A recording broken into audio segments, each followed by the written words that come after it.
Hello, Teacher Candace here, and welcome back to my channel. Today we are going to be talking about props. So there are first a few things I want to talk about before I introduce you to some of my favorite props.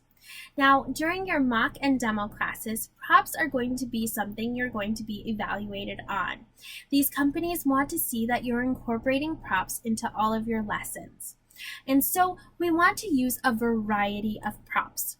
So, for instance, if you're using magnet letters, and say you have A, B, and C, those three count as one prop because they want to see three different kinds of props. So perhaps you have magnet letters, you have a picture that relates to the lesson, and maybe a puppet. That would be three props. Also, these companies want to see that your props are clearly visible. Here we have a car. Right now, my car is clearly visible.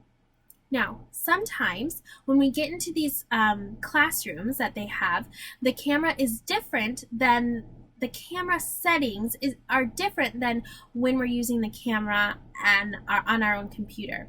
And so teachers, applicants end up putting their props out here, and they're trying to figure out where their camera is. And so making sure that it's front and center, clearly visible for your students. I love to hold mine up close, and I think it's a lot of fun. It really engages the student and grabs their attention there. Let's see, what else? So clearly visible, keep it in frame, have at least three different kinds of props. Do not go into these mock or demo classes without props. Now, I want to share with you some of my favorite props. I live in a small space, so I keep most of my props in a small little box like this. I think I got this from the dollar store or something simple. They don't all fit in here, but I do keep a lot of them in here. Now, I like to keep props that are really versatile, ones that I can use for all sorts of classes, because I don't want to have a room full of props. And I found when I have really versatile props, it's easier for me to just grab them whenever I need them in my classes because I remember what I have, and so I can just quickly grab them, and I have them set out easily for me to see and grab. So let me share with you one of my first ones here. So this is an animal book that I have, and I love this. So when we are in class and we're talking about reading, we're talking about books, I pull this out as a prop for a book. When we talk about animals, lots of our lessons are about animals. So I'm using that here. We're talking about cats and dogs. I love asking my students what their favorite animals are. Many of them love tigers. Many of them love rabbits. Now, we have classes where we talk about the characteristics of mammals and reptiles and fish. In those, I'm talking about the fur on the animal. I'm talking about the scales on the fish here. See, it's all nice and shiny. So these are super versatile. Sometimes we talk about the color of the dog. When we're talking about the color white, I pull this bad boy out and we talk about what color is the dog. So super helpful. Now, it says puppy. So I would not show the puppy part if I say dog. FYI, we don't want to confuse the student there. So I have this. Perfect. What else? I love my letter cards. So these are super versatile. On each one of these cards, I have multiple pictures. I have ice cream. I use that all the time. My students love ice cream, so that comes up. When we're talking about clothing and hats, when we're talking about fruits and vegetables, we have, a pig, we have a queen in here, all sorts of things. So now I have this stack full of pictures that I can use in my lessons. On top of that, they're letter cards. And so on the back, I have all the letters here. So for instance, Z, we have big Z and we have small z. And so I'm able to teach all of those things and use this. So these right here are super versatile and I use them all the time. Other things that I love are my characters. So in VIPKID, Meg and Mike are two of the main characters in the VIPKID company. And so on many of the slides, Meg is talking or Mike is talking.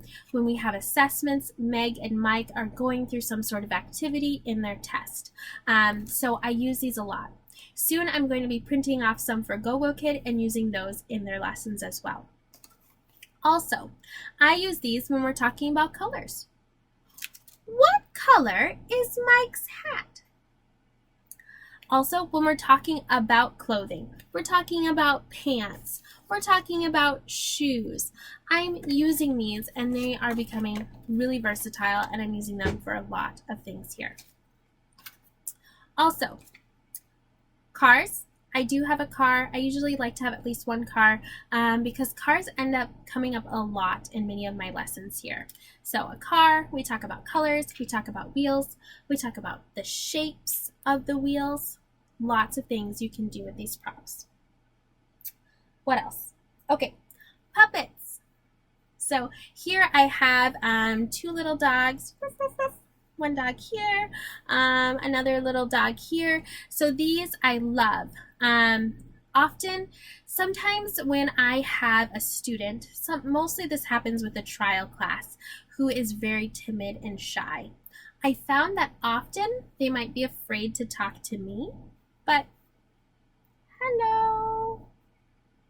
They aren't so afraid to talk to my puppets. So I love using puppets, and I incorporate them a lot in the class. You know, even when we're learning about ears and eyes and nose, I'm using these puppets then. Sometimes when I'm reading different things on the screen, the dog will read it for me. When we're talking about dog versus dogs, use that there too. So really versatile. I love having puppets in the classroom. The last one here is my whiteboard. I absolutely love it. You can do so many things with a whiteboard, obviously. Just a marker, and you know, this was fairly inexpensive. I think I got it from Walmart for just a couple of bucks here.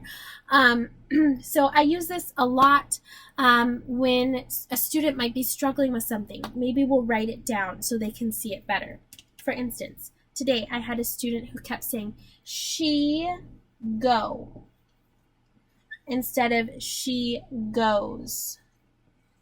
Now, it may be showing up backwards for you right now, but in the classroom, it does not. So here I was able to emphasize goes. Yes, she goes. Very good. I often use my whiteboard for my reward system as well. So I will probably do a video on that in the future about whiteboard reward systems because it's so versatile, it's so simple, and those can be a lot of fun too. So much you can do with your whiteboard, practicing, spelling as well. Just, it's limitless. So those are some of my favorite go-to props there. I think they're pretty simple. I don't have a room full of props, but the props I do have, I use them in several different ways in all of my classes. So I encourage you to, check those out. Tell me in the comments, what are your favorite props that you're using? Any questions you have for me? And if you are ready to get started with these companies, please use my referral link below. For all of my referrals, I will send them some digital props that they can print off and use in their mock and demo classes. And then once you have signed your contract and you are part of those companies, send me a screenshot of your first class and I will give you some physical props of ones that I love to help you get off to a good start, to thank you for being my referral, and as a congratulations gift. So, and if you've already started the process, you can still use my referral code. So look under the link there. You will see that in the description. So thank you so much, guys, and happy teaching. I'll see you next time. Bye.